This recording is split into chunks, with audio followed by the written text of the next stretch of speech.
이른바 고발 사주 의혹으로 재판에 넘겨진 손준성 검사가 첫 정식 재판에서 혐의를 모두 부인했습니다.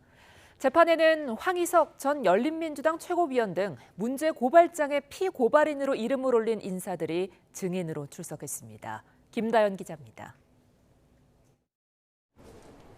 공직선거법 위반 혐의로 재판에 넘겨진 손준성 검사가 법원에 들어섭니다.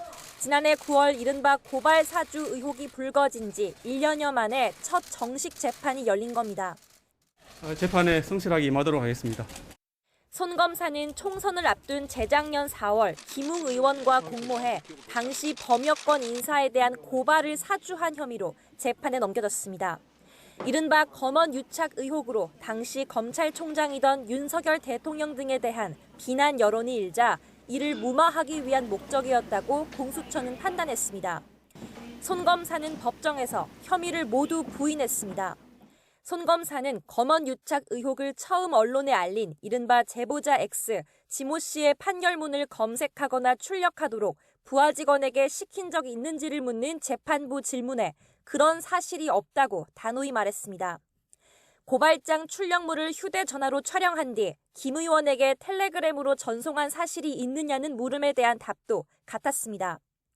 재판에선 문제의 고발장에 피고발인으로 이름을 올린 증인들의 발언이 이어졌습니다. 황희석 전 열린민주당 최고위원은 법정에서 자신에 대한 고발 내용이 뭉뚱그려져 있어서 구체적으로 특정하기 쉽지 않았지만 제보자 X와 자신 사이의 연결고리를 찾기 위해 애쓴 느낌이었다고 증언했습니다. 검언 유착 의혹을 처음 보도한 기자도 고발장에 대해 자신이 정치인과 결탁해 허위 사실을 보도했다는 내용이 적혀있던 거로 기억한다며 자신은 여전히 한동훈 법무부 장관과 채널A 기자 사이에 공모가 있었다고 생각한다고 진술했습니다.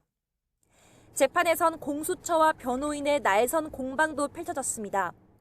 공수처 측은 고발장을 단지 김 의원에게 전송하지 않았다는 건지 그 누구에게도 준 적 없다는 건지 손 검사의 입장을 명확히 해달라고 요청했고 변호인은 고발장 주체를 밝히는 건 수사기관의 몫이라며 빈틈을 파고들었습니다.